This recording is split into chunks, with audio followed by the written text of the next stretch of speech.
Hello everyone, I am Jonathan, also known as the Medieval Genie. Today, we'll answer one viewer's wish asking to know what it's actually like being hit in full contact sparring with swords.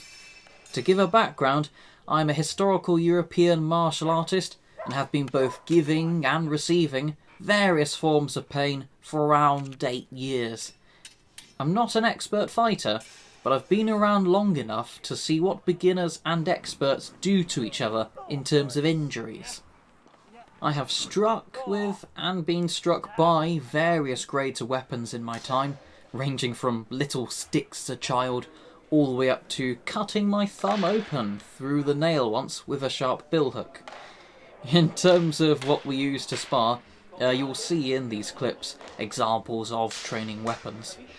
Note how with each different grade of weapon, we use different grades of gear to adapt to the potential injuries they cause. For example, using no protection against foam sabres except a stout beard, yet by contrast, padding up like the Michelin tyres man against steel longswords. In terms of what hurts most, basically the smaller the part is, the worse it hurts. Hence gloves are so important because fingers can break rather easily, even under light gauntlets, whereas I've received strikes from steel weapons on my thighs whilst not wearing any armour and only felt a quick sting. Usually there is little middle ground in terms of pain from blows. Either you receive a hit that makes you go ow and it wears off entirely in a minute or so, or you receive a nasty hit that stops the sparring there and then because you cannot continue and you'll be in that pain for the rest of the night, or possibly for months because of a bruise on the bone, or worse still, a broken bone. To be honest, it's something you oddly get used to.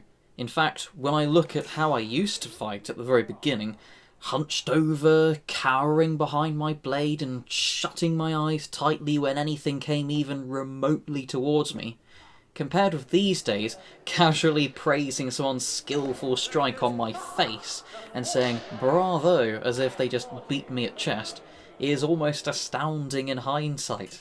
But there you go. Now I just today, whilst making this video, watched another video by Lindybeige where he made the point about doing away with a lot of modern plastic gear in favour of more historically accurate gear for the same protection, which is perfectly fine, but he also made the side point of doing away with some areas of protection and relying on each other's restraint and control to avoid injury, which sounds okay in concept, but to be honest strikes as gambling to me. Yes, for reenactors and HEMA practitioners in small groups who are used to each other, this is fine.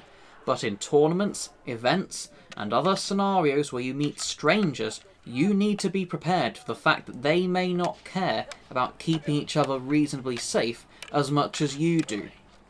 You will notice in these clips that despite different weapons and opponents, we all remain fairly consistently calm, as we are trained and actively encouraged not to get too tense. Usually stressed people hit harder and, ironically, when they are so scared of injuries, they tend to fight more recklessly, causing themselves more injury. This training doesn't apply to everybody, and protective gear adds a degree of an insurance policy, since I at least value my body parts over somebody else's ego, or even just simple humanity that leads to occasional mistakes and mishaps that could lead to injury. On that note, I had the misfortune in a fight camp longsword tournament of ending up against someone who had very little self-control, and despite me losing to pretty much everybody else in the pools, he was greatly outmatched by me. He relied on intimidation and aggressive tactics to win, rather than any sense of skill, and I just kept countering his obvious and repetitive strikes. His frustration became patently obvious as he committed to his attacks in a suicidal fashion more and more, which only served to make him do even worse against my inept self. But in the meantime, he landed one particular very hard strike, bearing in mind he's a very strong guy, which caught me on the forearm. I partially defended against it and sort of moved away, as well as him striking at an off angle, but judging by how much it fiercely hurt at the time, I truly believe that if he made a more direct hit, I would have suffered a broken arm. Simple as that. In this tournament, since it was only using nylon swords, the required protection only ranged to a mask and some gloves, but I personally regret not wearing a padded gambeson against him.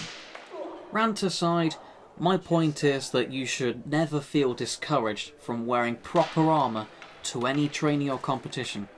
I know that some of you will feel put off when you hear about broken bones, deep lacerations and dead bodies caused by full contact brutish hospital filling action, but in reality you can always prepare for any potential mishaps with the right equipment. I've never seen anybody bully anybody for wearing extra kit to any form of training, from full sparring down to light drills. And if they ever do bully you for being safe, tell them to get stuffed like a hungry man at a Toby Carvery for me. Thank you for watching, and let the Genie know of your wishes in the comments below. See you later.